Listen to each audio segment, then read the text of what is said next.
Kepala Badan Nasional Penanggulangan Terorisme Komjen Pol Boy Rafli Amar sambut hangat kehadiran Yudi Latif selaku cendekiawan dan penggiat Pancasila pada 15 Desember 2021 di kantor perwakilan BNPT Jakarta Pusat.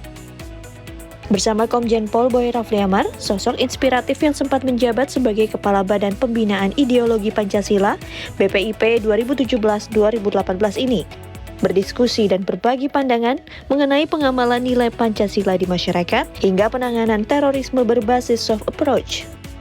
Pak Yudi, kita berharap nanti masyarakat kita ya bisa juga melalui BNPT, kita ingin ada semacam penguatan lah, pemahaman ya, pemikiran, penghayatan, pengamalan tentang nilai-nilai Pancasila bagi kalangan masyarakat Indonesia, utamanya adalah generasi muda, karena kita menyadari bahwa generasi muda ini sangat perlu dibimbing, diarahkan. Indonesia punya ideologi yang sedemikian bagus dari tahun 1945 ketika awal negara sudah dimiliki oleh bangsa kita, karena nilai-nilai Pancasila ini kan masuk dalam pembukaan Undang-Undang Dasar 45 dalam alinea keempat. Nah, oleh karena itu kita ke depan ini juga tentu sangat bermohon dukungan dari Pak Yudi.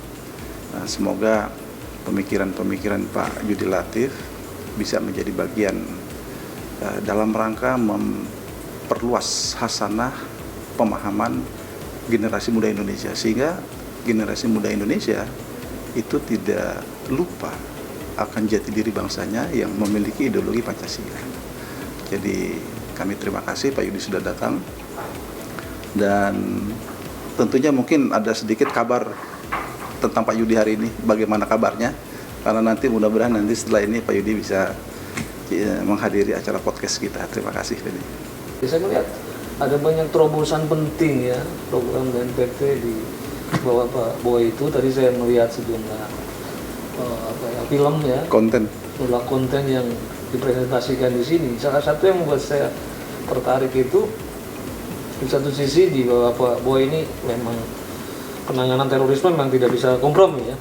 Ada ketegasan di dalam sikap itu, tapi di luar itu banyak program-program yang dalam psikologinya disebut dengan program-program non-complementary behavior gitu. Jadi kekerasan, orang-orang yang pernah aktif dalam tindak kekerasan jangan lagi dilawan dengan kekerasan saja gitu. Gelap tidak bisa hanya disingkirkan oleh gelap, tapi gelap itu harus dikasih cahaya gitu. Dengan program-program yang memulihkan kembali, menyehatkan kembali nurani, potensi kemanusiaannya itu dihidupkan supaya mereka merasa ada cahaya di masa depan itu. Saya lihat itu program-program kayak warung NKRI, program-program kewirausahaan, kepariwisataan. Jadi saya senang ini on the right track. Terima kasih. Jadi bahkan mungkin ini BNPT bisa jadi percontohan dunia menurut saya. Amin. Nanti berjejaring dengan komunitas lain tentu saja BNPT mengaktifkan peran-peran komunitas lain negara ya. Insya Allah dengan kolaborasi negara dan komunitas merawat sama-sama Indonesia ini, kita punya optimisme lah Indonesia bisa. Di sini Indonesia punya cahaya masa depan. Jadi memperkokoh keindonesiaan. Itu luar biasa. Jadi teman-teman, Sobat Damai, nanti lengkapnya kalau penasaran ikuti podcast dengan Pak Yudi Latif. Saksikan ya podcastnya.